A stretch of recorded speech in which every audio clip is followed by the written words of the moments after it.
A single mother nurse broke hospital rules to save a dying soldier's life, costing her everything she had worked for. 24 hours later, an entire Marine battalion appeared at her front door, and what happened next changed her world forever. Before we jump back in, tell us where you're tuning in from, and if this story touches you, make sure you're subscribed, because tomorrow I've saved something extra special for you. The fluorescent lights hummed overhead in the emergency department of Riverside General Hospital as Lisa Parker adjusted her scrubs for what felt like the 100th time that evening. The fabric clung to her shoulders, damp with perspiration from the relentless 12-hour shift that seemed determined to test every ounce of her patience and skill. Outside the hospital windows, the Oregon rain drummed against the glass in a steady rhythm that matched the beeping of monitors throughout the trauma unit. Lisa had been working at Riverside General for 8 years, ever since she graduated from nursing school as a young mother determined to build a stable life for herself and her son, Jake. The emergency department had become her second home, a place where she moved with the practiced efficiency of someone who understood that every second mattered, every decision carried weight, and every protocol existed for a reason. At 32, she carried herself with the quiet confidence of a woman who had learned to navigate life's challenges through sheer determination and an unwavering moral compass. Her colleagues respected her clinical skills, her ability to remain calm under pressure, and her genuine compassion for patients who arrived at their worst moments. But tonight, as she checked her watch and calculated how many more hours until she could return to her small apartment where Jake waited with their elderly neighbor, Mrs. Rodriguez, Lisa felt the familiar weight of exhaustion settling into her bones. The emergency department at Riverside General operated under strict protocols, particularly when it came to military personnel. Located just 40 miles from Camp Harrison, one of the region's most active Marine training facilities, the hospital frequently received service members who had been injured during training exercises or combat preparation. These cases required special clearance, specific documentation, and approval from both military liaisons and hospital administration before treatment could begin. Dr. Margaret Stevens, the hospital's chief administrator, had made the rules crystal clear during Lisa's orientation years ago. Military cases were to be handled exclusively by designated personnel with proper security clearance. No exceptions, no deviations. The policy existed to protect both the hospital and the sensitive nature of military operations that might be involved in any injuries sustained on base. Lisa understood the reasoning behind these protocols, even if she sometimes found them frustratingly bureaucratic. She had seen how quickly situations could escalate when proper procedures weren't followed, how legal complications could arise, and how the hospital's reputation and funding could be jeopardized by a single misstep. But she had also seen how these same protocols could create dangerous delays when life and death situations demanded immediate action. The rain outside intensified as the evening wore on, creating a symphony of water against windows that seemed to echo the controlled chaos of the emergency department. Ambulances arrived in steady intervals, their red and blue lights painting brief, colorful patterns across the hospital corridors as paramedics rushed patients through automatic doors that hissed open and closed with mechanical precision. Lisa moved between patients with practiced grace, adjusting IV drips, monitoring vital signs, and offering reassuring words to families who sat in uncomfortable plastic chairs, clutching coffee cups and holding on to hope. The emergency department never truly slept, but there were moments of relative calm between waves of incoming patients, brief interludes when the staff could catch their breath and prepare for whatever came next. It was during one of these quiet moments, as Lisa updated patient charts at the nurses' station, that she first heard the distant rumble of helicopter rotors cutting through the sound of rain. The mechanical thunder grew louder, more insistent, until it seemed to shake the very foundations of the building.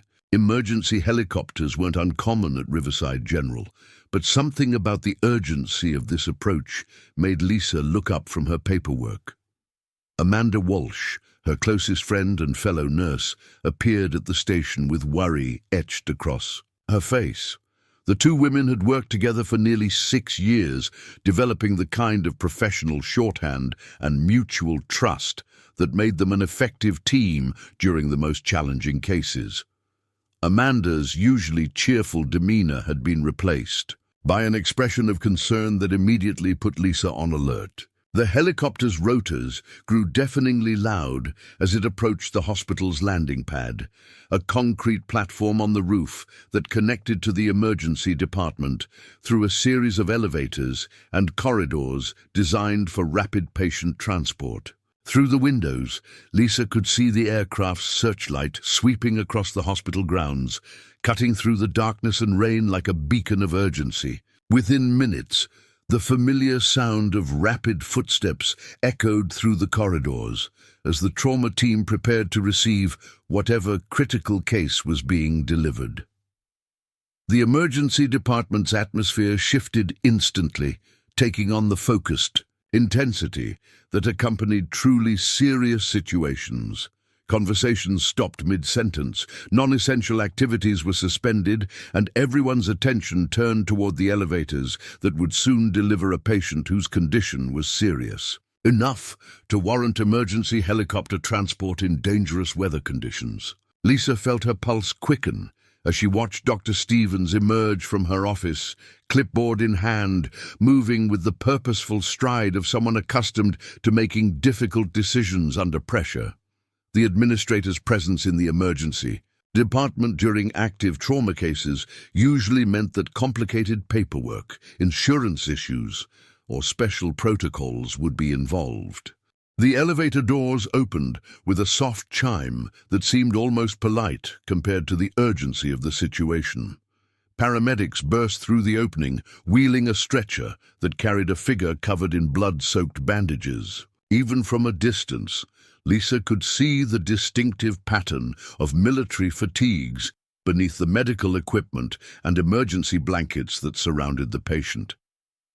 The man on the stretcher appeared to be in his early 30s, with dark hair, matted with blood, and a face that was pale but determined. His eyes remained open, alert despite obvious pain, and Lisa could see him trying to communicate with the paramedics who worked frantically to stabilize his condition. Multiple IV lines snaked from his arms, monitoring equipment beeped urgently, and the metallic scent of blood mixed with antiseptic filled the air around the moving stretcher. Dr. Stevens immediately approached the paramedics, her administrative clipboard at the ready, as she began the process of determining proper protocols for handling what was clearly a military case. Lisa watched from the nurses' station as animated conversations began between the administrator, the lead paramedic, and the attending physician who had been called to oversee the trauma. The discussions grew more heated as minutes passed, with Dr. Stevens pointing repeatedly at her clipboard and shaking her head with increasing firmness. Lisa couldn't hear the exact words being exchanged, but she could read the body language clearly enough. Protocol issues, clearance problems, authorization, delays. Meanwhile, the wounded soldier continued to lose blood, his condition visibly deteriorating as administrative obstacles prevented the immediate medical attention his injuries demanded. His skin grew paler, his breathing became more labored, and the monitors attached to his stretcher began emitting the kind of urgent alarms that every medical professional recognized as warnings of impending crisis. Lisa found herself gripping the edge of the nurse's station as she watched the scene unfold. Years of training and experience told her exactly what needed to be done to stabilize the patient's condition, what medications would help manage his pain, and what procedures could stop the bleeding that was slowly draining life from his body. But hospital protocols and Dr. Stevens' unwavering adherence to administrative procedures created an invisible barrier between medical knowledge and its application. The wounded soldier turned his head slightly, and for a brief moment, his eyes met Lisa's across the crowded emergency department. In that instant, she saw something that transcended military ranks, hospital policies, and administrative protocols. She saw a human being in desperate need of help, someone's son, possibly someone's father, a person whose life hung in the balance while paperwork and procedures took precedence over immediate medical care. The moment stretched between them, a silent communication that spoke of shared humanity and the fundamental understanding that some situations demanded action regardless of consequences. Lisa felt something shift inside her chest, a recognition of moral obligation that superseded professional caution and institutional loyalty. Amanda appeared beside her, following Lisa's gaze toward the ongoing administrative discussion surrounding the wounded soldier.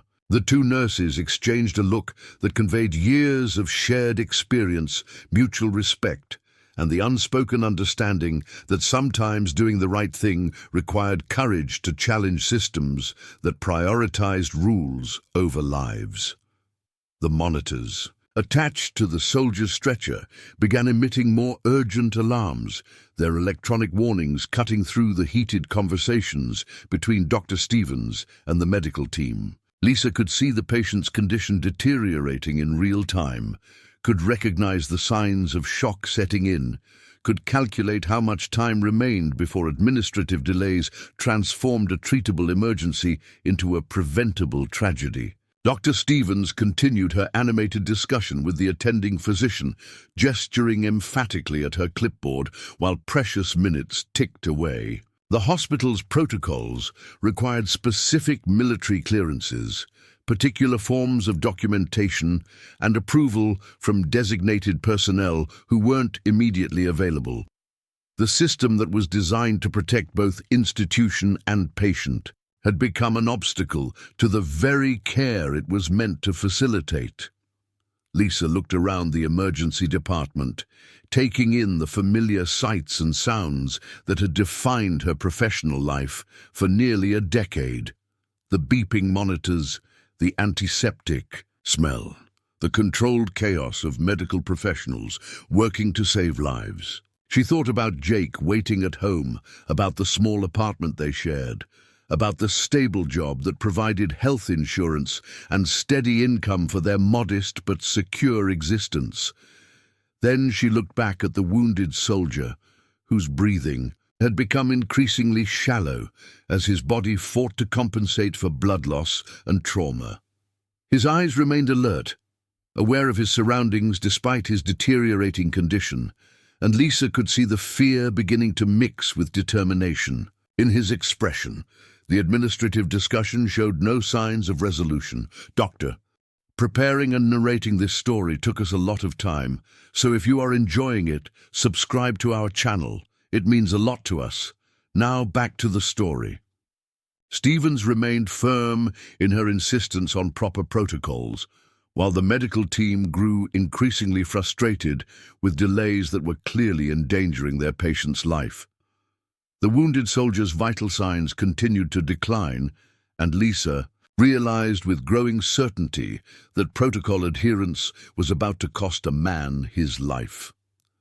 In that moment, surrounded by the familiar environment of her professional home, Lisa Parker made a decision that would change everything. She stepped away from the nurse's station, her movement deliberate and determined, and walked directly toward the stretcher where Captain David Rodriguez lay fighting for his life. Behind her, she left the safety of compliance and the security of following orders. Ahead of her lay unknown consequences and the certain knowledge that saving one life might cost her everything she had worked to build. Lisa's footsteps echoed against the polished linoleum floor as she approached the stretcher with unwavering determination. The conversations around Dr. Stevens faded into background noise as her focus narrowed to the wounded Marine, whose condition continued to deteriorate with each passing second. Training and instinct took over, years of emergency medicine experience guiding her movements as she reached for the medical supplies that could stabilize his injuries. Captain David Rodriguez turned his head slightly as Lisa approached, his dark eyes reflecting both pain and a flicker of hope as he recognized the purposeful confidence in her approach. Blood had soaked through the field dressings applied by the paramedics, creating dark stains that spread across his uniform and the white sheets of the hospital stretcher. His breathing remained shallow but steady, a testament to his physical conditioning and mental toughness that had been forged through years of military training. Without hesitation, Lisa began her assessment, her hands moving with practiced efficiency as she checked his pulse, examined the extent of his injuries, and mentally catalogued the immediate interventions required to prevent his condition from becoming life-threatening. The shrapnel wounds across his left shoulder and chest were serious but manageable with proper treatment. What concerned her most was the steady blood loss and early signs of shock that indicated his body's systems were beginning to struggle under the stress of trauma. Amanda appeared beside her within seconds, carrying a tray of medical supplies, and wearing an expression that mixed admiration with concern.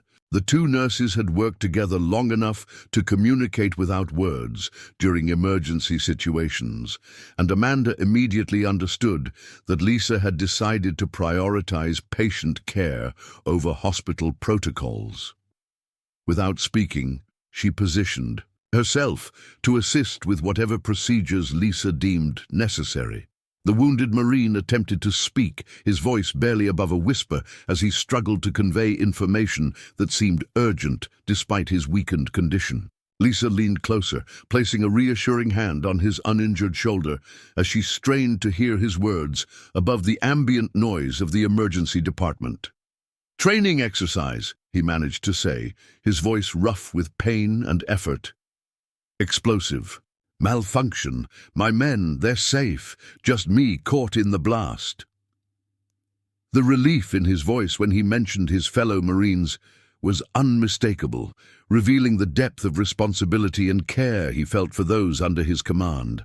Lisa nodded, acknowledging his information while her hands continued their methodical work of cleaning and stabilizing his wounds. She appreciated his attempt to provide context for his injuries, understanding that military personnel often felt compelled to explain circumstances that might affect their treatment or the safety of others.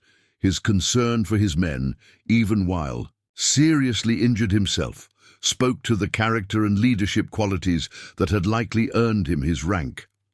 Dr. Stevens' voice rose above the general commotion as she noticed Lisa's unauthorized intervention. The administrator's face flushed with anger and frustration as she strode across the emergency department, clipboard clutched tightly in her hand like a weapon of bureaucratic authority. "Nurse Parker, step away from that patient immediately," Dr. Stevens commanded, her voice carrying the sharp edge of someone accustomed to unquestioned obedience. "This case requires military clearance and specialized personnel. You are not authorized to provide treatment." Lisa continued her work, without looking up, her focus remaining entirely on the task of stopping the bleeding that threatened Captain Rodriguez's life. She had made her decision and understood there would be consequences, but the ethical obligation to preserve life superseded any concerns about administrative displeasure or professional repercussions. "Ma'am, this soldier will die if we don't." "Act now," Lisa replied calmly, her voice steady despite the gravity of the situation. "The protocols can be sorted out after we stabilize his condition." Amanda stepped forward, positioning herself slightly between Lisa and Dr. Stevens while continuing to assist with medical supplies. Her presence provided both physical and moral support, demonstrating the solidarity that often developed between healthcare professionals who shared similar values about patient care and medical ethics. Captain Rodriguez's vital signs showed marginal improvement as Lisa's interventions began to take effect. The bleeding slowed significantly under her expert care, and his breathing became slightly less labored as pain management medications helped his body cope with the trauma. Color began to return to his face, and his eyes focused more clearly as the immediate crisis stabilized. Dr. Stevens' clipboard trembled slightly in her grip as she watched the obvious improvement in the patient's condition. The administrator found herself caught between rigid adherence to hospital policies and the undeniable evidence that Lisa's unauthorized treatment was successfully saving a man's life. The conflict between institutional priorities and human compassion played out across her face as she struggled to reconcile competing demands. "The military liaison office is closed for the evening," Dr. Stevens continued, though her voice carried less conviction than before. "Without proper authorization, this hospital could face serious legal and financial consequences. We have protocols, and for a reason, Nurse Parker." Lisa finally looked up from her patient, meeting Dr. Stevens' gaze with quiet determination. The emergency department around them continued its normal rhythm of activity, but the immediate area had become a focal point of tension between competing philosophies of healthcare delivery. "I understand the protocols, Dr. Stevens," Lisa said respectfully but firmly. "I also understand that this man's life is more important than paperwork. I'll accept whatever consequences come from my decision, but I won't stand by and watch someone die because we're afraid of administrative complications." Captain Rodriguez attempted to speak again, his voice stronger now thanks to Lisa's treatment. "Ma'am," he addressed Dr. Stevens with the formal respect ingrained by military training, "this nurse saved my life. Whatever rules she broke, she did it to help me when I needed it most." The wounded Marine's words carried weight that transcended administrative concerns. Here was the patient himself, the person whose welfare supposedly justified all the protocols and procedures, speaking directly about the care he had received. His testimony provided moral authority that challenged the institutional priorities Dr. Stevens represented. Amanda continued her quiet assistance, monitoring Captain Rodriguez's vital signs and adjusting medical equipment as needed. Her professional competence and unwavering support demonstrated the kind of teamwork that made exceptional patient care possible, even in circumstances where official approval was absent. Dr. Stevens stood in silence for several long moments, her clipboard lowered as she processed the situation unfolding before her. The improved condition of the patient was undeniable. Lisa's clinical skills were evident, and the moral dimensions of the situation were becoming increasingly clear to everyone present. Other emergency department staff had begun to take notice of the confrontation, though they maintained professional distance while continuing their own patient care responsibilities. The tension between Lisa and Dr. Stevens represented broader conflicts that existed throughout the healthcare system. Ongoing struggles between administrative efficiency and clinical judgment, between institutional protection and individual patient advocacy. Captain Rodriguez reached out with his uninjured hand, gently touching Lisa's arm to gain her attention. When she looked down at him, he managed a weak but genuine smile that transformed his pain-etched features and revealed glimpses of the charismatic leader he likely was when healthy. "Thank you," he said simply, but the words carried profound gratitude that seemed to encompass not just the medical treatment, but also the courage Lisa had shown in defying authority to help him. "You didn't know me, didn't know anything about me, but you risked your job to save my life. That means everything." Lisa felt emotion tighten her throat as she absorbed the sincerity of his words. Throughout her nursing career, she had received Gratitude from countless patients and their families, but something about this moment felt different. Perhaps it was the knowledge that her actions would have serious professional consequences, or perhaps it was the recognition of shared values with someone whose life was dedicated to serving others. Any nurse in this department would have done the same thing, Lisa replied modestly, though she wasn't entirely certain that was true. The pressures of institutional compliance, job security, and professional advancement often influenced healthcare decisions in ways that prioritized safety over boldness. Captain Rodriguez shook his head slightly, maintaining eye contact with Lisa despite his obvious fatigue. "No," he said quietly but firmly. "Not everyone would have been brave enough to do what you did. You saw someone who needed help, and you helped them regardless of the cost to yourself. That's true courage." Amanda finished updating Captain Rodriguez's chart, documenting the treatments Lisa had administered and the patient's positive response to those interventions. Her meticulous record-keeping would provide important medical information for subsequent care, while also creating an official record of Lisa's professional competence during an unauthorized but life-saving intervention. Dr. Stevens cleared her throat, drawing attention back to the administrative issues that still required resolution. Her expression had softened somewhat, influenced perhaps by witnessing the obvious improvement in the patient's condition and the genuine gratitude he expressed for Lisa's care. "The treatment has been effective," Dr. Stevens acknowledged reluctantly, "but the protocol violations remain serious. Military cases involve classified information, security clearances, and legal implications that extend far beyond normal patient care. Nurse Parker, your actions, while well-intentioned, have created complications that will require formal investigation." Lisa nodded, accepting the reality of her situation without regret. She had made her choice based on medical necessity and moral conviction, understanding that professional consequences would follow. The improvement in Captain Rodriguez's condition validated her clinical judgment, even if it couldn't protect her from administrative punishment. Captain Rodriguez attempted to sit up slightly, though Amanda gently discouraged the movement to avoid disrupting his stabilized injuries. His determination to participate in the conversation reflected military training that emphasized taking responsibility for situations involving subordinates or civilians who had assisted military personnel. "Ma'am," he addressed Dr. Stevens again, "I need you to understand something. This nurse didn't just provide medical treatment. She demonstrated the kind of courage and dedication that we try to instill in Marines.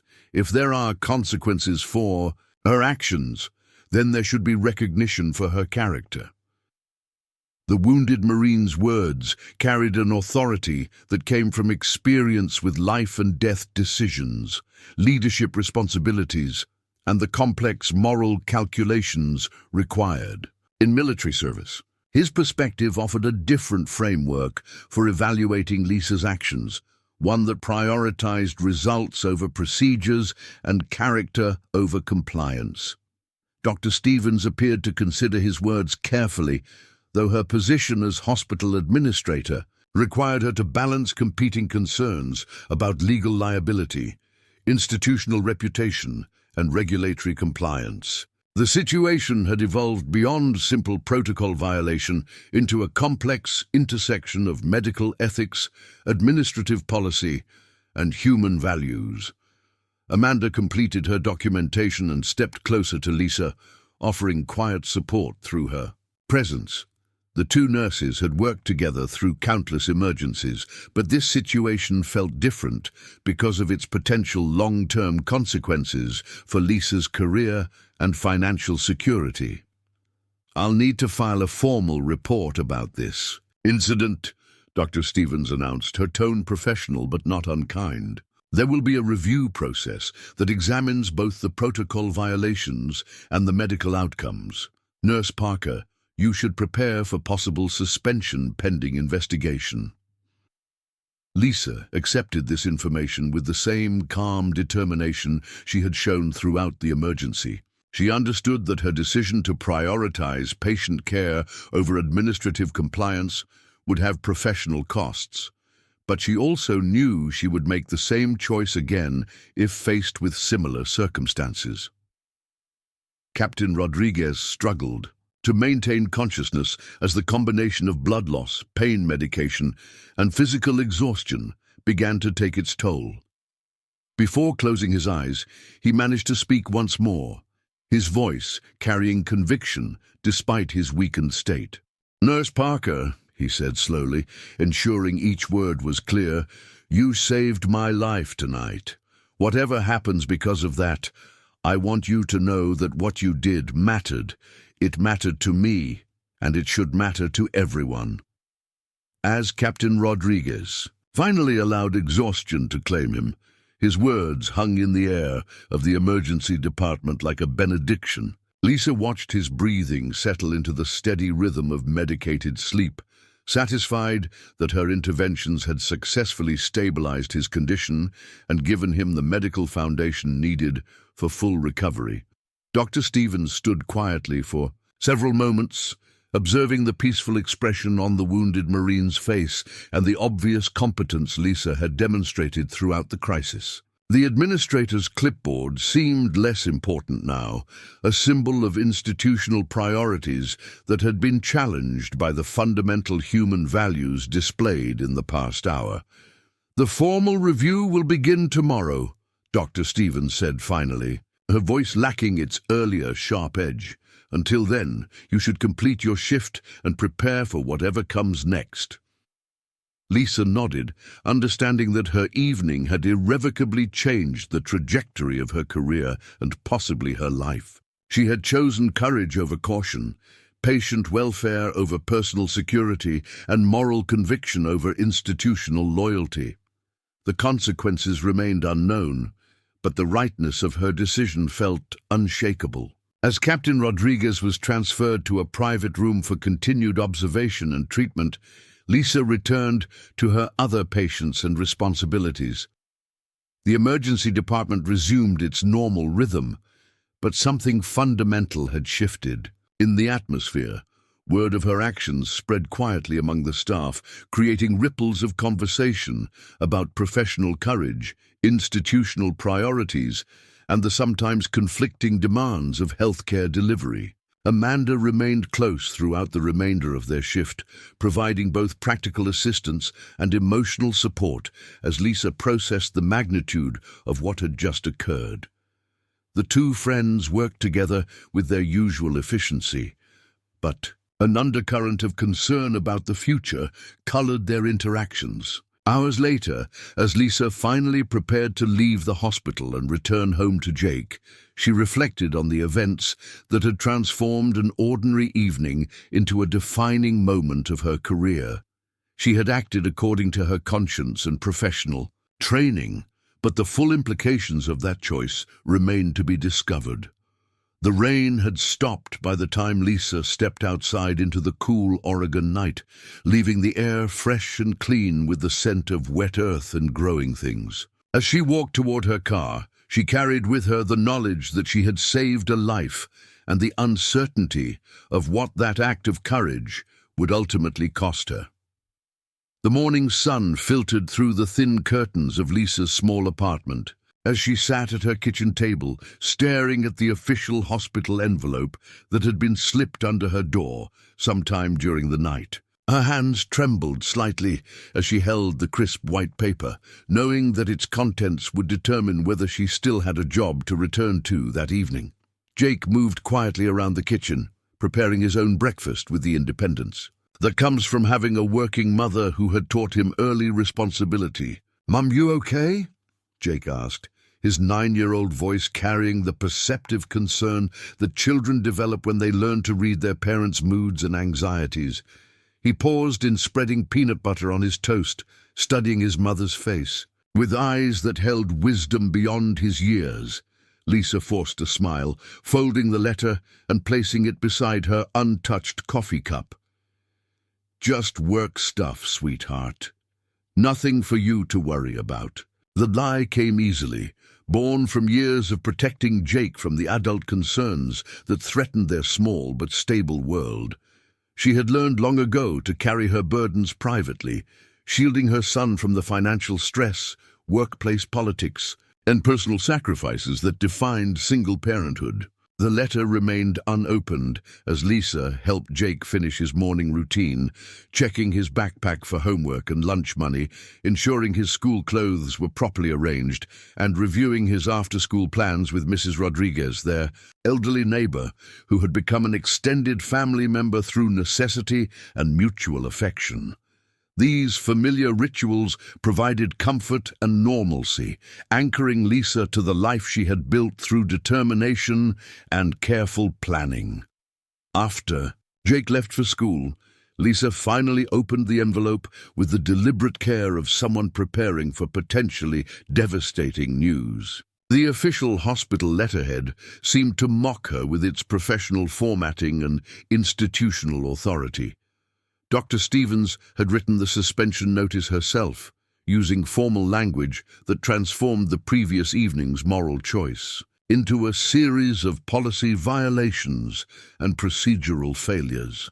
Effective immediately, Lisa Parker was suspended without pay, pending a formal investigation into unauthorized treatment of a military patient.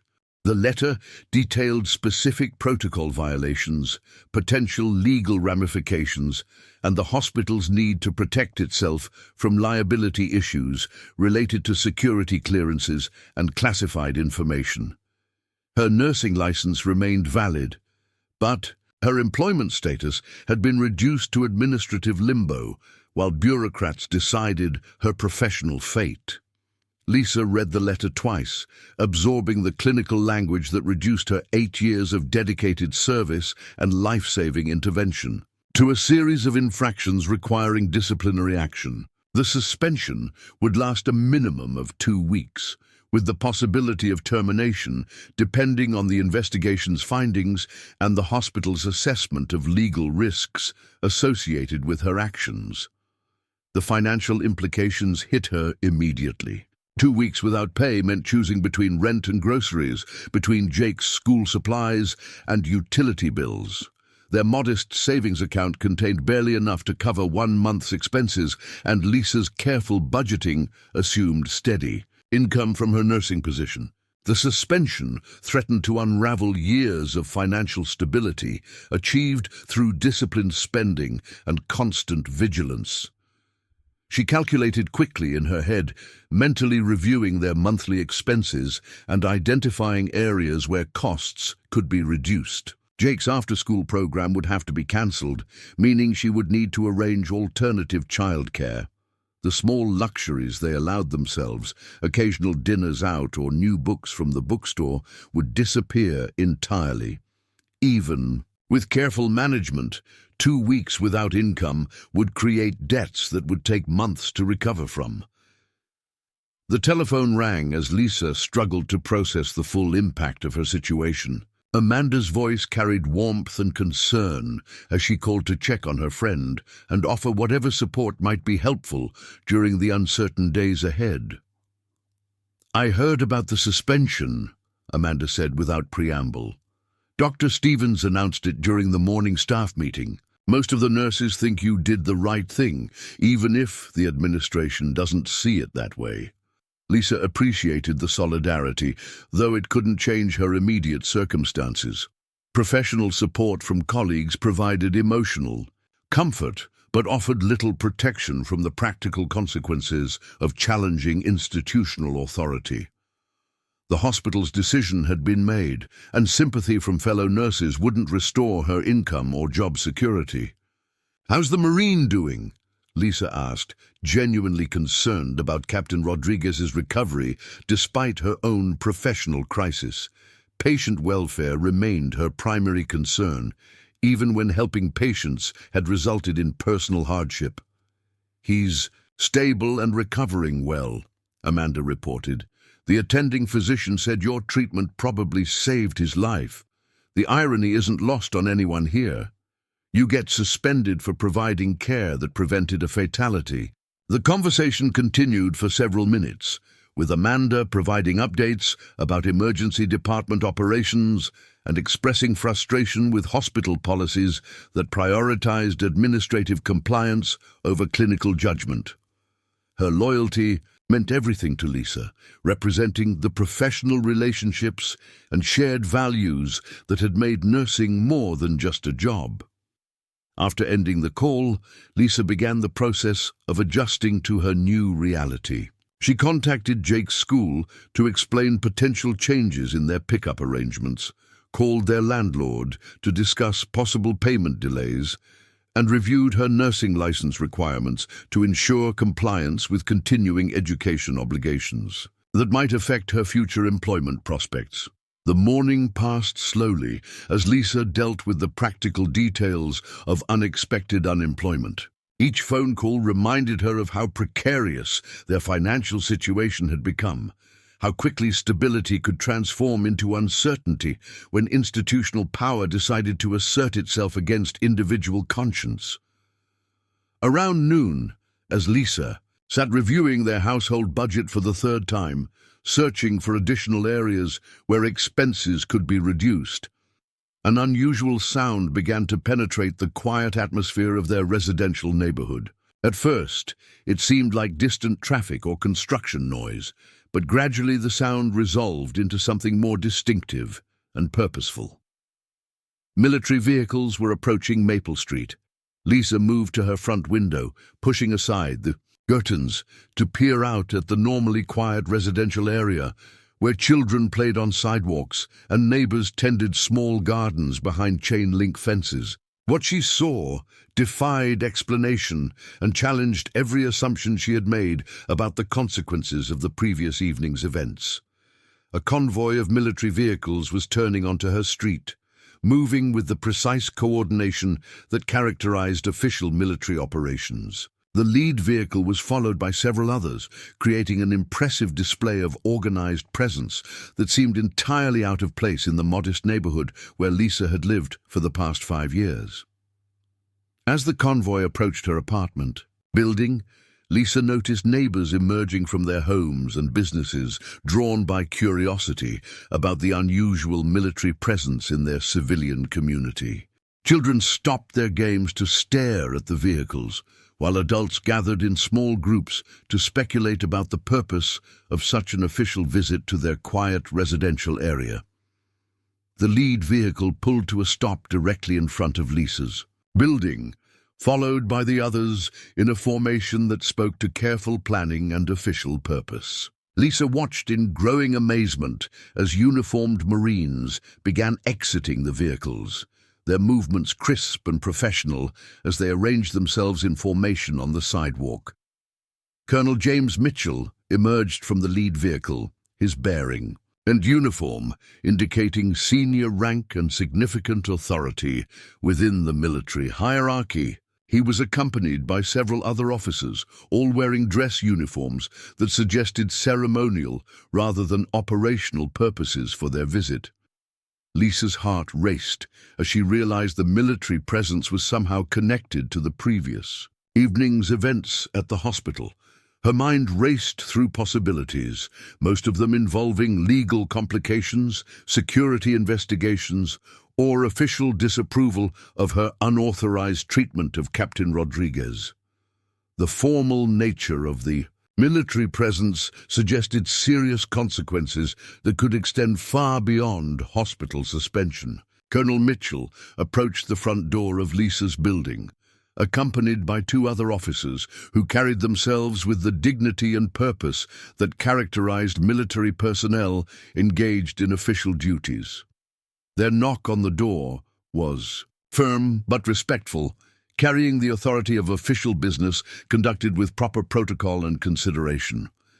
Lisa opened the door with hands that trembled slightly, uncertain what to expect from this unprecedented military visit to her modest home. The sight of senior Marine officers standing on her doorstep seemed surreal, like something from a movie rather than reality of her quiet civilian life. "Ms. Lisa Parker," Colonel Mitchell inquired, his voice carrying the respect and formality appropriate to official military business. "I'm Colonel James Mitchell from Camp Harrison. We're here regarding Captain David Rodriguez and the medical care you provided last evening." Lisa nodded, finding her voice despite the surreal nature of the situation. "Yes, sir. Is Captain Rodriguez all right? Is there some problem with the treatment I provided?" Colonel Mitchell's expression softened slightly, revealing warmth beneath the official military bearing. "Captain Rodriguez is recovering well, thanks to your intervention. Miss Parker, we're not here because of problems. We're here because of gratitude." The words seemed to hang in the air between them, challenging Lisa's assumptions about the purpose of the military visit and the consequences of her actions at the hospital. She had prepared herself for investigation, legal complications, or official disapproval, not expressions of gratitude from senior military leadership. "Ma'am," Colonel Mitchell continued, "may we come in? We have some things to discuss that are better handled privately." Lisa stepped aside, allowing the three officers to enter her small apartment.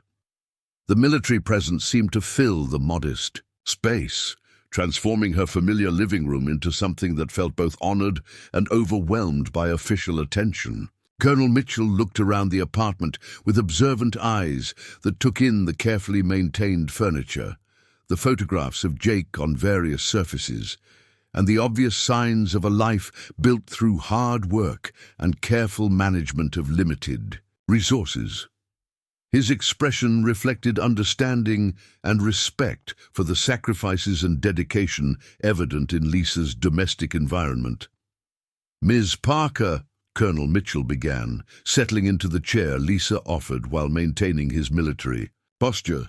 "Captain Rodriguez has told us about what happened last evening.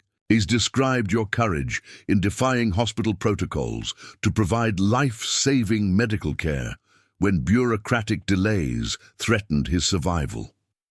Lisa listened carefully, still uncertain about the purpose of the visit and the implications of the military's interest in her actions. The formal nature of the meeting suggested significance beyond simple gratitude, but she couldn't predict what form that significance might take. "Captain Rodriguez is more than just another Marine," Colonel Mitchell continued. "He's one of our most decorated officers, a leader who has served with distinction in multiple combat deployments, and someone whose service has earned the respect and admiration of military leadership at the highest levels." The information provided new context for the previous evening's events, though it didn't change Lisa's assessment of her actions or her willingness to provide the same care to any patient regardless of their rank or background. The worth of human life didn't depend on military decorations or official recognition. Colonel Mitchell reached into his uniform jacket and withdrew an official envelope, similar in appearance to the hospital suspension notice Lisa had received that morning, but bearing military insignia and formal seals that indicated its origins in official military channels. "Miss Parker," Colonel Mitchell said, extending the envelope toward her, "this is a letter of commendation from the Commandant of the Marine Corps, recognizing your courage and dedication in providing life-saving care to one of our own. Your actions exemplify the values we strive to instill in our Marines, and we believe such character deserves official recognition." Lisa accepted the envelope with hands that trembled slightly, overwhelmed by the unexpected honor and the contrast between military recognition and hospital punishment for the same actions. The irony wasn't lost on her that institutional responses to her decision varied dramatically, depending on organizational priorities and values. "Furthermore," Colonel Mitchell continued, "we understand that your decision to help Captain Rodriguez has resulted in professional consequences from your hospital administration. We find this situation unacceptable. A person who demonstrates the courage to save lives should be celebrated, not punished." Lisa opened the commendation letter, reading words of praise and gratitude that seemed to describe someone far more heroic than she felt herself to be. The official language spoke of moral courage, professional dedication, and selfless service that transcended normal expectations of civilian medical personnel. Colonel Mitchell leaned forward slightly, his expression becoming more personal and less formally military. "Ms. Parker, we've spoken with Captain Rodriguez extensively about the events of last evening.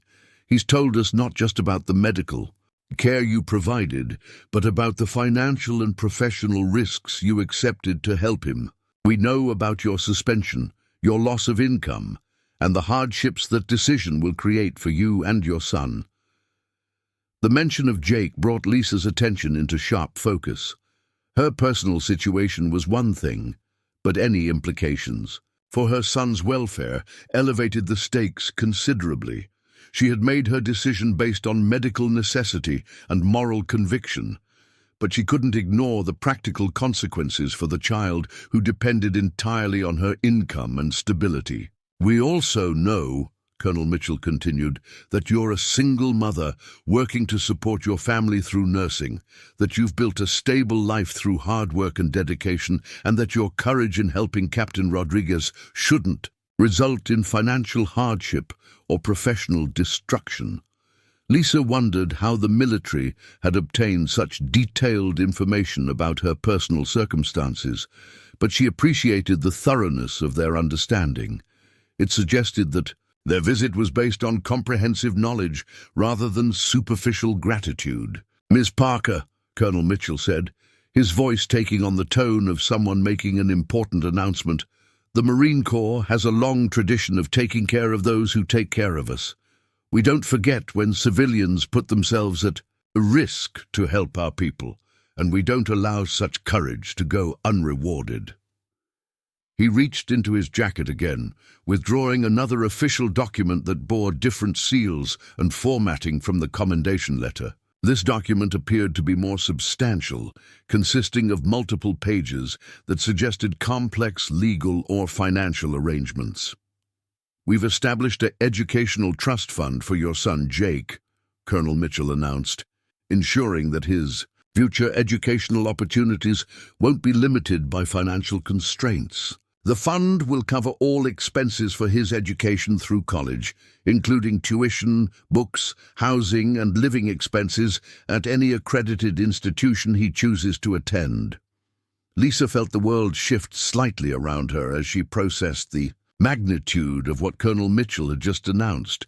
Jake's education had been a constant source of worry, a goal that seemed increasingly distant as college costs rose and her nursing salary remained modest.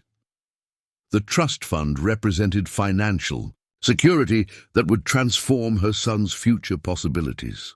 "Additionally," Colonel Mitchell continued, clearly enjoying the impact of his announcements, "we've arranged for a position with the Veterans Administration hospital system should you choose to accept it. The position comes with increased salary, full benefits, and the opportunity to work with military personnel and veterans who would benefit from your skills and dedication." The job offer represented more than employment.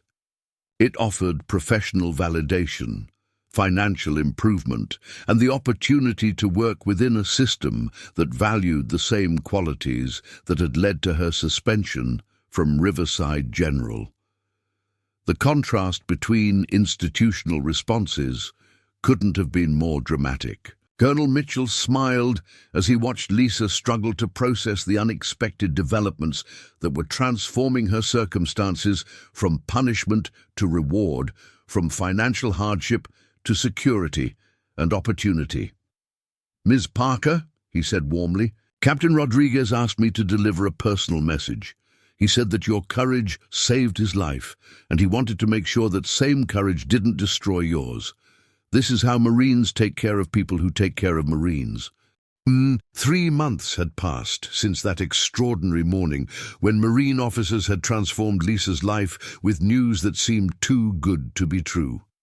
The Veterans Administration Hospital gleamed under the afternoon sun as Lisa walked through its modern corridors, her new ID badge catching the light as she moved with confidence, born from months of meaningful work and professional fulfillment.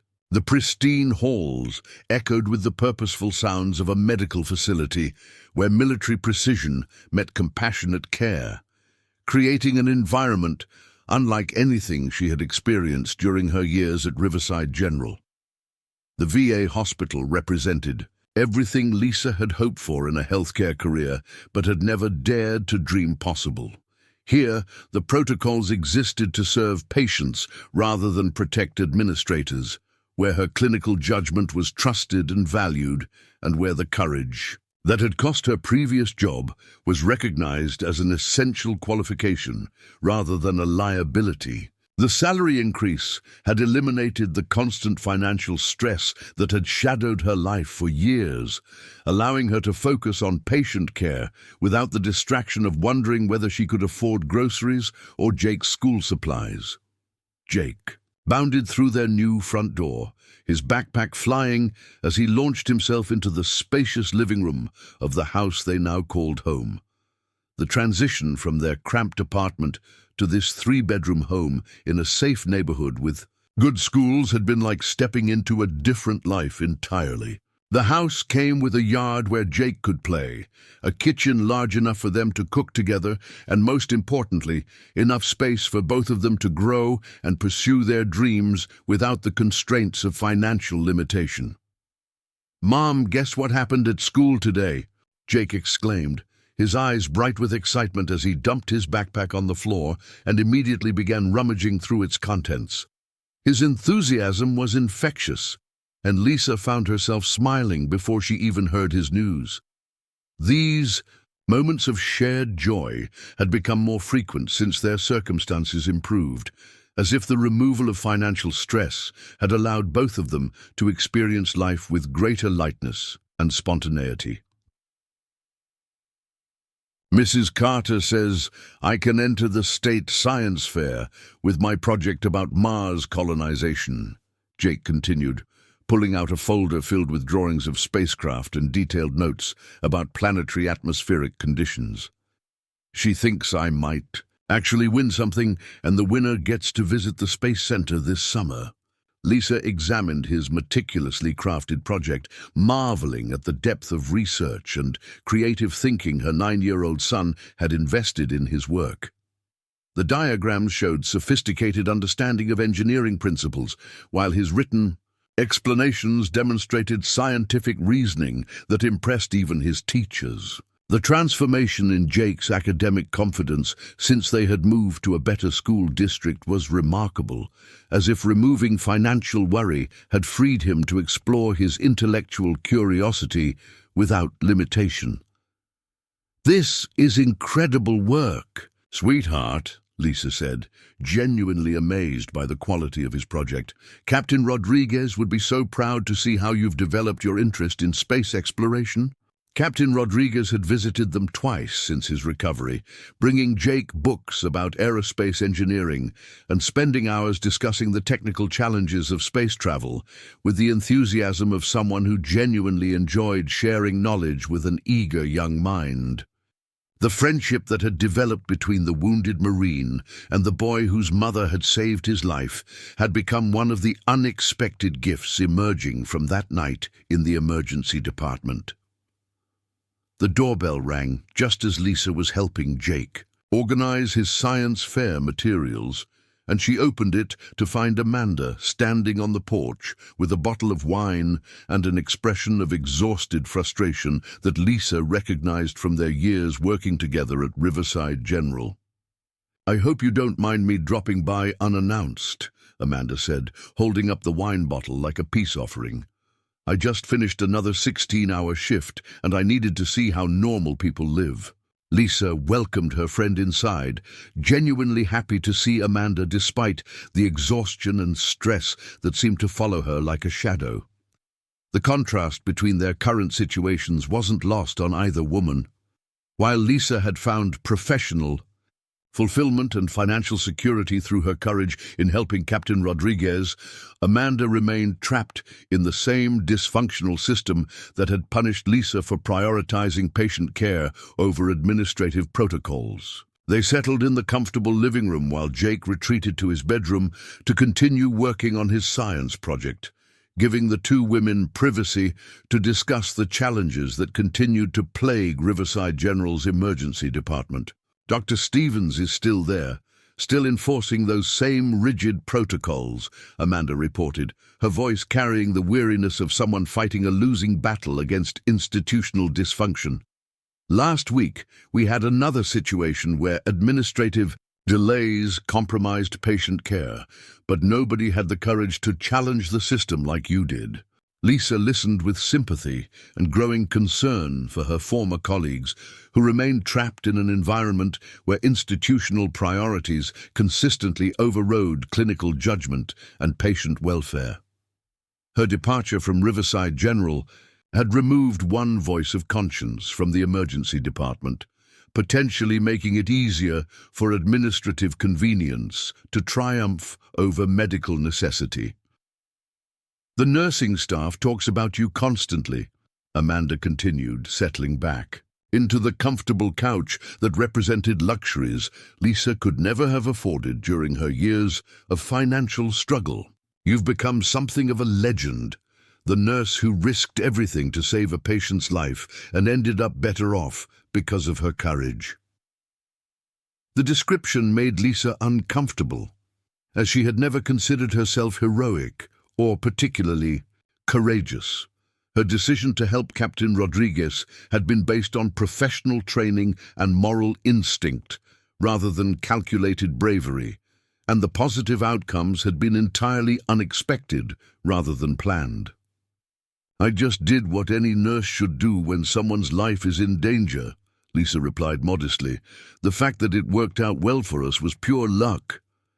Amanda shook her head firmly, her expression conveying the respect and admiration that Lisa's former colleagues felt for her actions and their consequences. "It wasn't luck, Lisa. You made a moral choice when it would have been easier and safer to follow orders. That took courage, whether you want to admit it or not." Their conversation was interrupted by Jake's appearance from his bedroom, carrying a carefully constructed model of a Mars habitat that demonstrated impressive attention to detail and creative problem-solving. He showed the model to Amanda, with the pride of a young scientist presenting his research to a respected colleague. "Captain Rodriguez helped me design the life support systems," Jake explained, pointing to various components of his model with the expertise of someone who had studied the subject thoroughly. "He says that engineering solutions for space exploration require the same kind of thinking that military logistics use for supporting troops in difficult environments." Amanda examined the model with genuine interest, recognizing the educational value and intellectual stimulation that Jake was receiving through his friendship with Captain Rodriguez. The relationship represented one of many positive developments that had emerged from Lisa's decision to prioritize patient care over institutional compliance. "Have you heard anything about how Captain Rodriguez is doing with his recovery?"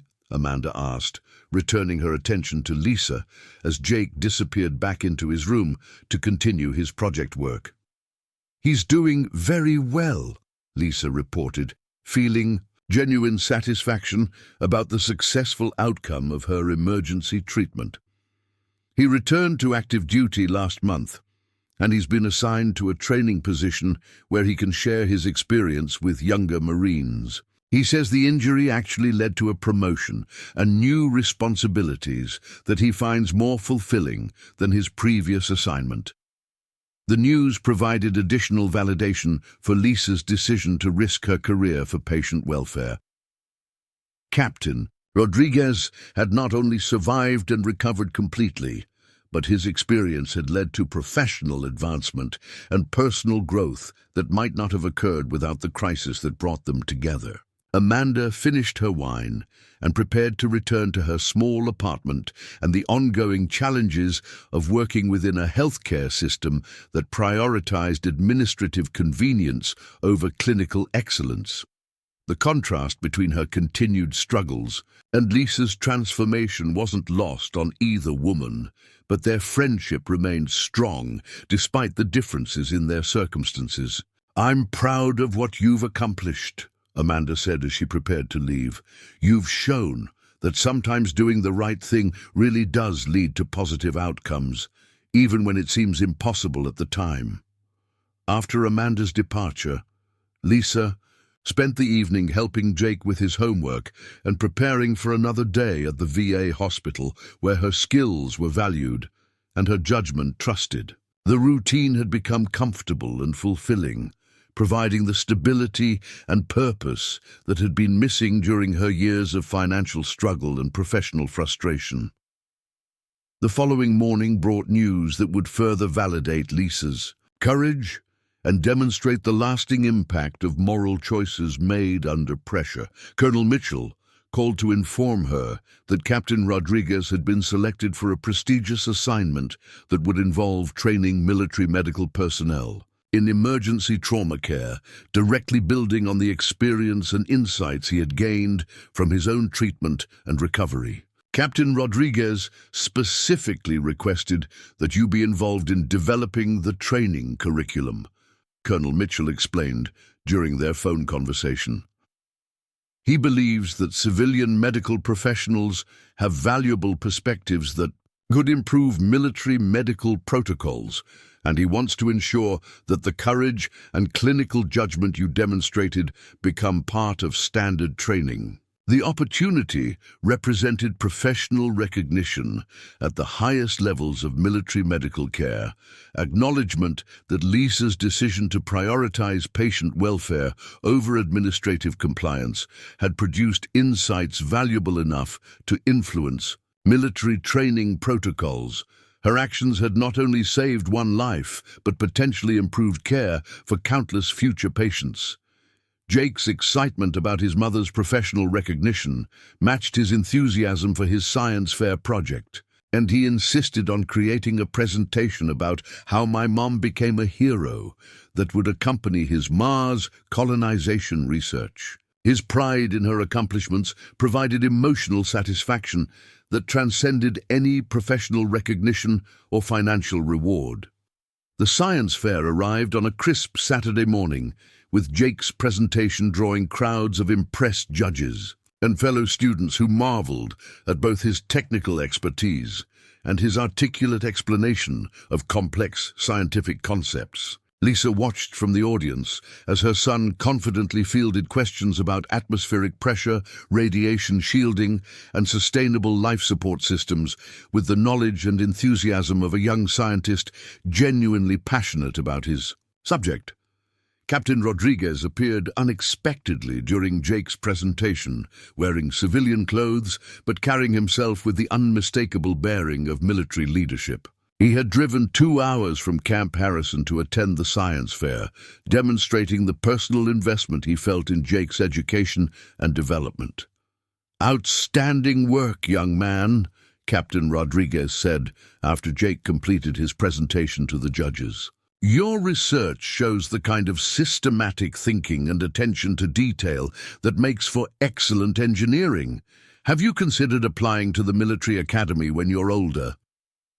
Jake's eyes widened with excitement at the suggestion, though Lisa realized that such possibilities had always been beyond their financial reach when she was struggling to support them on a single nursing salary. The educational trust fund established by the Marine Corps had transformed not only Jake's immediate educational opportunities, but also his long-term prospects for pursuing ambitious academic and career goals. The science fair judges announced their decisions at the end of the day, with Jake's Mars colonization project earning first place in the elementary division and qualifying him for the state competition. The victory represented validation of his hard work and intellectual curiosity, but more importantly, it demonstrated the expanded possibilities that had emerged from improved circumstances and reduced financial stress. That evening, as they celebrated Jake's science fair victory with a dinner that would have been an unaffordable luxury during their months of financial struggle, Lisa reflected on the cascading positive effects that had emerged from her decision to help Captain Rodriguez. Her courage in defying hospital protocols had led not only to improved circumstances for her family, but also to professional opportunities, meaningful friendships, and the chance to influence military medical training in ways that could benefit and countless future patients. Jake's bedtime conversation that night focused on his dreams of becoming an aerospace engineer and possibly designing spacecraft for Mars missions, goals that seemed achievable rather than fantasy thanks to the educational opportunities now available to him. His confidence and ambition had grown along with their financial security, demonstrating how reduced stress and expanded possibilities could unlock potential that had always existed but had been constrained by circumstances.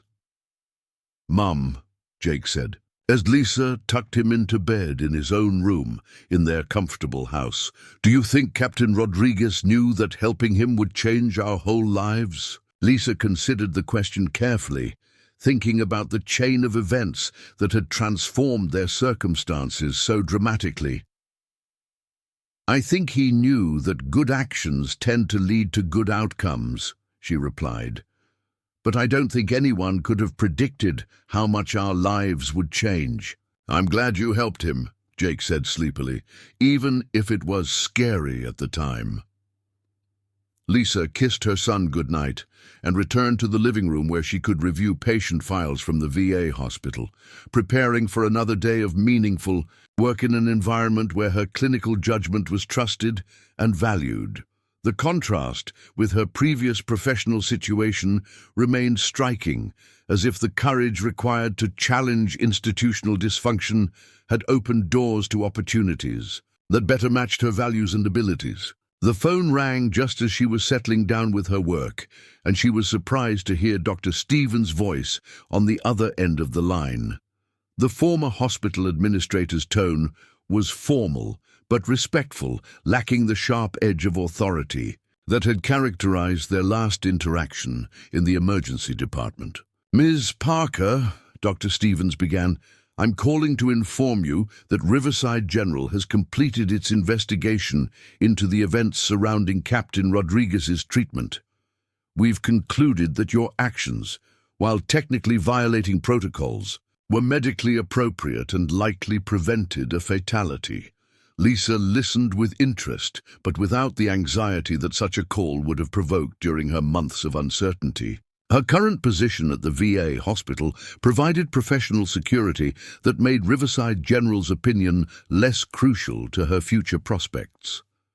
"Furthermore," Dr. Stevens continued, "we've revised our protocols regarding emergency treatment of military personnel to allow for clinical judgment in life-threatening situations. Your case has prompted policy changes that will prevent similar conflicts between administrative procedures and patient care in the future."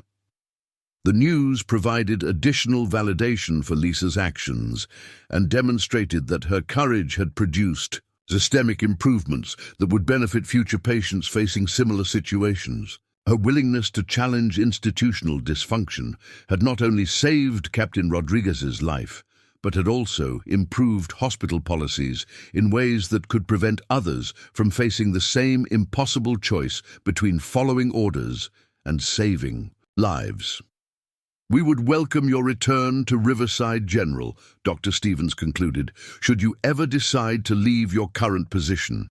Your clinical skills and moral courage are qualities we value and would be honored to have back on our staff." Lisa thanked Dr. Stevens for the call and the policy changes, though she had no intention of leaving the VA hospital, where her work was both professionally fulfilling and personally meaningful. The offer represented recognition and validation, but more importantly, it demonstrated that institutional change was possible when individuals had the courage to challenge systems that prioritized convenience over compassion. As Lisa finished her evening review of patient files and prepared for bed in her comfortable home, she reflected on the unexpected journey that had brought them from financial struggle and professional frustration to security and fulfillment. The transformation had begun with a single decision to prioritize human welfare over institutional compliance, and it had continued to generate positive outcomes that extended far beyond her original expectations. The house was quiet as she checked on Jake one final time, finding him sleeping peacefully in his own room, surrounded by books about space exploration and models of spacecraft that represented dreams now achievable, thanks to expanded opportunities and reduced limitations. His future stretched ahead, filled with possibilities that had been unimaginable during their years of financial constraint and professional uncertainty. Lisa settled into her own bed in the master bedroom of their comfortable home, grateful for the security and fulfillment that had emerged from her courage in challenging institutional dysfunction. Tomorrow would bring another day of meaningful work at the VA hospital, continued progress on Jake's education and development, and the ongoing satisfaction of knowing that her actions had produced lasting positive changes for multiple people and institutions. The decision to help Captain Rodriguez had required courage, but the outcomes had demonstrated that moral choices made under pressure could generate benefits far beyond anyone's ability to predict or plan. Her willingness to risk personal security for the welfare of others had ultimately led to greater security and more meaningful opportunities than she had ever thought possible. 5 years had passed since that stormy night in the emergency department, when Lisa Parker made a decision that would reshape not only her own life but countless others. The autumn morning air carried the scent of changing leaves as she walked through the gates of Cedar Falls High School, wearing her dress uniform as a lieutenant colonel in the Army Nurse Corps Reserve, a position she had earned through exceptional service and leadership at the VA hospital. Her transformation from a struggling single mother to a respected military medical officer represented a journey that still amazed her, though she had learned to accept the extraordinary path her life had taken. Jake, now 14 and towering over his mother despite his youth, walked beside her with the confident stride of a young man who had never doubted his potential or questioned whether his dreams were achievable. The educational opportunities provided by the Marine Corps Trust Fund had allowed him to excel academically while pursuing advanced studies in aerospace engineering through specialized programs that would have been financially impossible during their years of struggle. His acceptance into the prestigious National Youth Space Academy for the upcoming summer represented another milestone in a journey that had begun with a science fair project about Mars colonization. The high school auditorium buzzed with anticipation as students, teachers, and community members gathered for Career Day, an annual event where professionals shared their experiences and inspired young people to pursue their own ambitious goals. Lisa had been invited to speak about healthcare careers, military service, and the importance of moral courage in professional decision-making. The irony wasn't lost on her that she would be addressing an audience from the same community where she had once faced unemployment and uncertainty for making the very choices she now advocated. Principal Matthews introduced Lisa with words that still seemed surreal, despite the years that had passed since her life changed so dramatically. The accomplishments and recognition she had earned through courage and dedication sounded like someone else's biography when recited as a formal introduction. Her work developing military medical protocols, her research on trauma care procedures, and her leadership in training programs had established her as an expert whose insights were sought by medical institutions nationwide.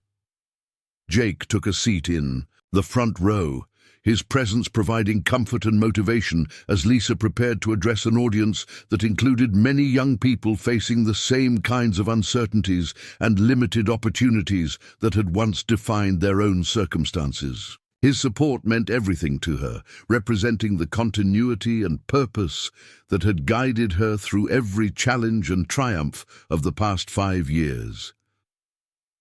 "Good morning," Lisa began, her voice carrying the confidence that came from years of addressing military audiences and medical conferences.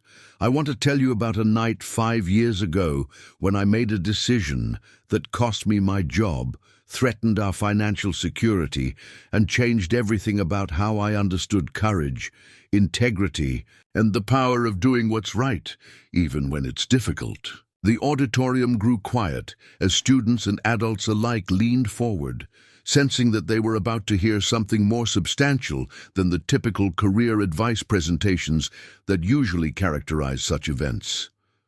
Lisa had learned through experience that authentic stories of struggle and triumph resonated more powerfully than abstract discussions of professional success. She described the events of that night in the emergency department with the clarity that came from having reflected on them countless times, analyzing not just what happened, but why it mattered, and what lessons could be drawn from the experience.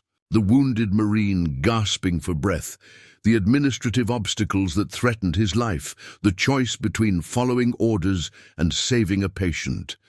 Her words painted a picture that helped the audience understand both the immediate crisis and the broader implications of choosing conscience over convenience. I lost my job that night, Lisa continued, watching as the teenagers in the audience processed the idea that doing the right thing sometimes carries significant costs. For several weeks, I didn't know how we would pay rent or buy groceries. I questioned whether I had made a terrible mistake that would destroy the stable life I had worked so hard to build for my son and myself. Jake smiled encouragingly from the front row, remembering those uncertain weeks when their future seemed precarious and their financial situation grew increasingly desperate. His presence reminded Lisa of how much had changed since then. How the courage required to face uncertainty had ultimately led to opportunities neither of them could have imagined. But what I learned, Lisa said, her voice growing stronger as she reached the heart of her message, is that courage isn't just about making difficult decisions in the moment. It's about trusting that doing the right thing, even when it's costly, creates possibilities that wouldn't exist otherwise. She went on to describe Captain Rodriguez's recovery, the unexpected visit from Marine leadership, and the transformation that followed her willingness to prioritize patient welfare over institutional compliance. The audience listened with growing amazement as she detailed the Educational Trust Fund, the new job opportunities, and the professional recognition that had emerged from what initially seemed like career-ending insubordination. A young woman, in the third row, raised her hand tentatively, her expression reflecting the kind of uncertainty that Lisa remembered from her own struggles with difficult choices. But what if doing the right thing doesn't work out? What if you sacrifice everything and nothing good comes from it? Lisa appreciated the question because it addressed the real fear that prevented many people from taking moral stands when circumstances demanded courage. The concern was legitimate and deserved a thoughtful response that acknowledged both the risks and the deeper principles involved in ethical decision-making. "That's the most important question anyone can ask," Lisa replied, taking a moment to consider her words carefully. "The truth is, you can't make moral choices based on guaranteed outcomes. You make them because they're right, regardless of the consequences. But what I've learned is that courage and integrity create opportunities that wouldn't exist otherwise, even if those opportunities don't always look the way you expect them to." She explained how her decision to help Captain Rodriguez had led not just to personal benefits, but to systemic changes in hospital protocols, improvements in military medical training, and relationships that continued to enrich her life years later.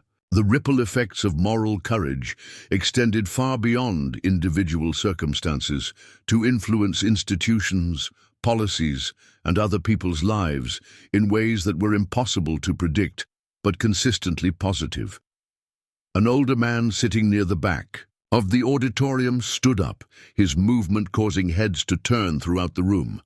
Lisa recognized him immediately, though he looked older and moved with the careful precision of someone whose body bore the weight of years and service.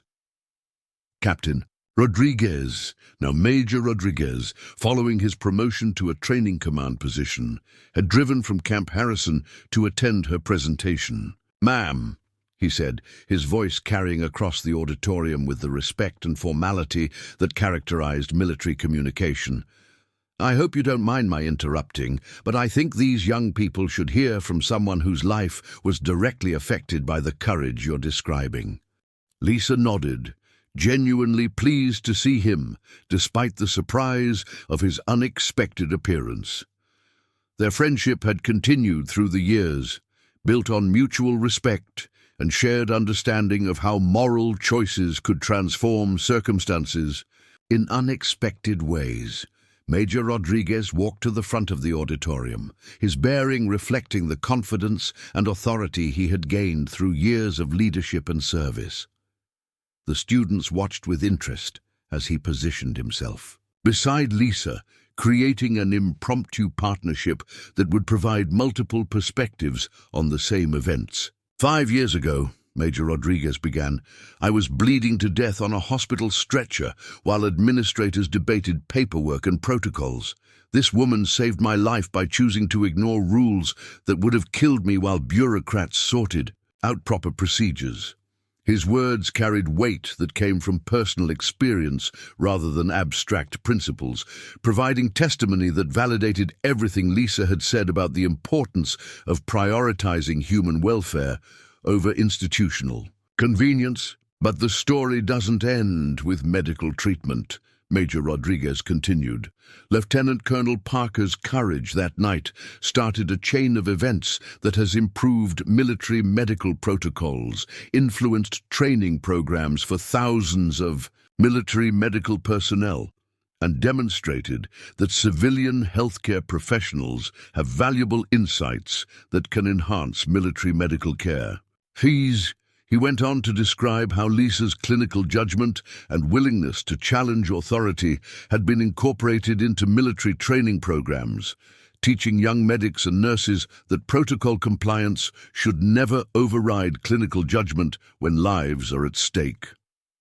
Her actions had literally been written into training manuals as examples of the kind of moral courage that military medical personnel should emulate. Jake beamed with pride as he listened to Major Rodriguez describe his mother's influence on military medical training and protocol development. The recognition meant everything to him, representing validation of the courage that had initially seemed to threaten their security, but had ultimately created opportunities for service and achievement that exceeded their most ambitious dreams. A high school senior raised her hand, her expression reflecting the kind of uncertainty that accompanied major life decisions. "How do you know when something is worth risking everything for? How do you tell the difference between a principle worth fighting for and just being stubborn about something that doesn't really matter?"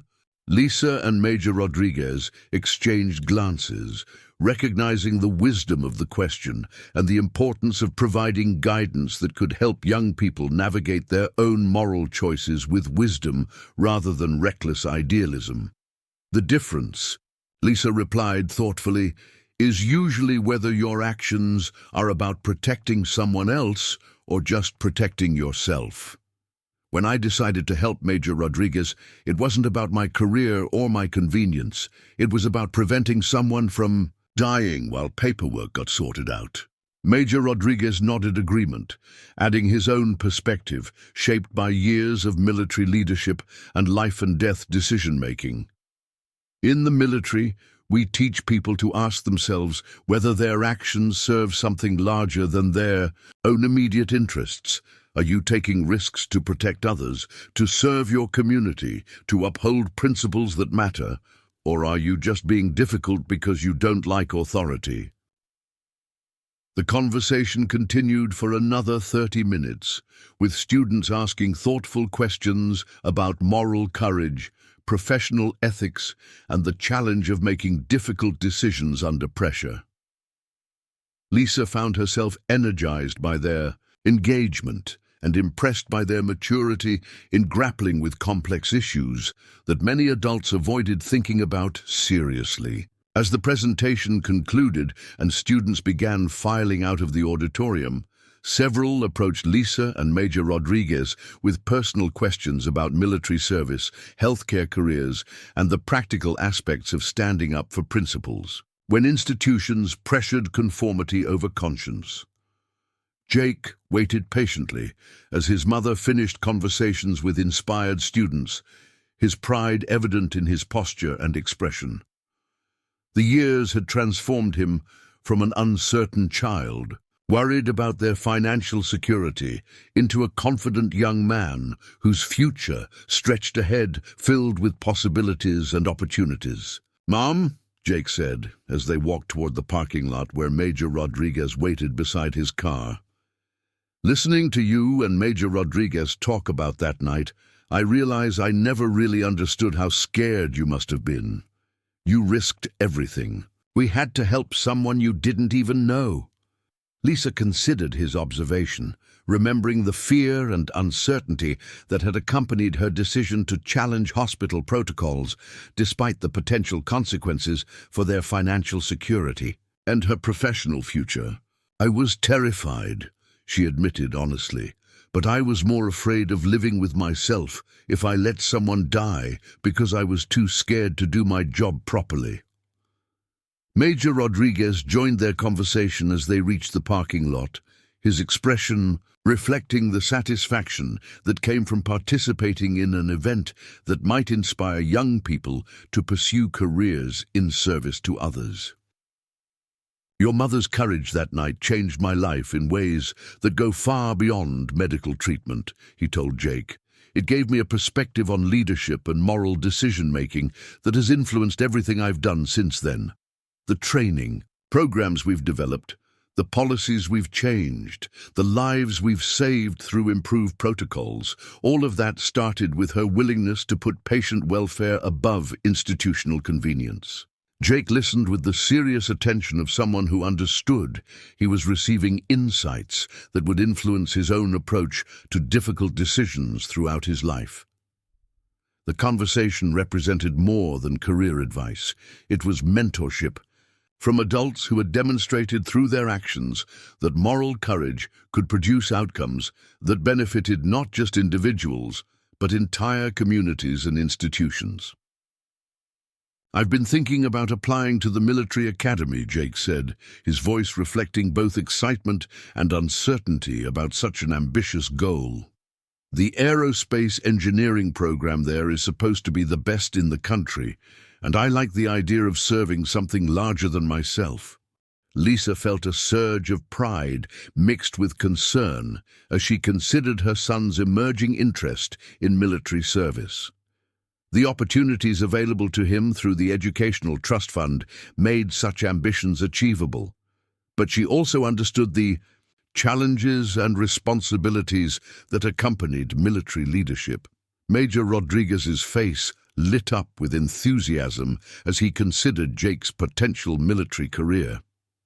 "The academy would be lucky to have someone with your intelligence and character," he said sincerely. "Your academic record and family background of service would make you a strong candidate." The conversation continued as they stood in the parking lot, discussing educational opportunities, military career paths, and the various ways that young people could prepare themselves for lives of service and leadership. Lisa found herself amazed by how the events of that night 5 years ago continued to generate new possibilities and connections that enriched their lives in unexpected ways. As Major Rodriguez prepared to drive back to Camp Harrison, he turned to Lisa with an expression that mixed professional respect with personal gratitude. "You know, in all my years of military service, I've seen a lot of brave people do remarkable things under pressure. But what you did that night stands out because you had everything to lose and nothing obvious to gain. That's the purest form of courage I've ever witnessed." His words carried weight that came from years of combat experience and military leadership, providing perspective that helped Lisa understand her actions within a broader context of service and sacrifice. "Jake," Major Rodriguez said, turning his attention to the young man who had become like a nephew to him through their years of friendship. Your mother set an example of moral courage that most people never have the opportunity to demonstrate. Whatever path you choose in life, remember that real leadership means being willing to do the right thing, even when it costs you something. As they watched Major Rodriguez drive away, Lisa reflected on the unexpected journey that had brought them from financial struggle and professional uncertainty to security, recognition, and opportunities that exceeded their most ambitious dreams. The transformation had begun with a single decision to prioritize human welfare over institutional compliance, but it had continued through years of hard work, dedication, and continued service to others. "Mom," Jake said as they got into their own car to drive home to the comfortable house that represented security they had once thought impossible, "do you ever wonder what would have happened if you hadn't helped Major Rodriguez that night?" Lisa considered the question as she started the engine, thinking about the cascading effects of moral choices and the way courage could create opportunities that wouldn't exist otherwise. "Sometimes," she replied honestly, "but mostly I think about how grateful I am that we had the chance to discover what happens when you choose courage over caution. Everything good in our lives now can be traced back to that decision to do what was right instead of what was safe." The drive home took them through neighborhoods where Lisa had once delivered newspapers as a teenager, past the hospital where she had worked before her life changed, and through the community where they had struggled financially before discovering the transformative power of moral courage. Their house came into view as they rounded the familiar corner, its comfortable appearance representing not just material success, but the security that came from knowing they had built their prosperity through service to others, rather than compromise of principles. That evening, as Lisa helped Jake with college preparatory coursework that would position him for admission to competitive universities, she reflected on the unexpected legacy of that night in the emergency department. Her decision to help Captain Rodriguez had generated benefits that extended far beyond their own circumstances to influence military medical protocols, inspire other healthcare professionals, and demonstrate that moral courage could produce systemic improvements that benefited countless people. The phone rang just as they finished reviewing Jake's advanced mathematics homework, and Lisa was pleased to hear Amanda's voice reporting from her new position at a civilian hospital where progressive policies encourage clinical judgment and patient advocacy rather than rigid adherence to bureaucratic procedures. "I wanted you to know," Amanda said, "that 3 more nurses from Riverside General have left for positions where their professional judgment is valued over their compliance with arbitrary rules. The changes you started with your courage that night are still spreading through the healthcare community."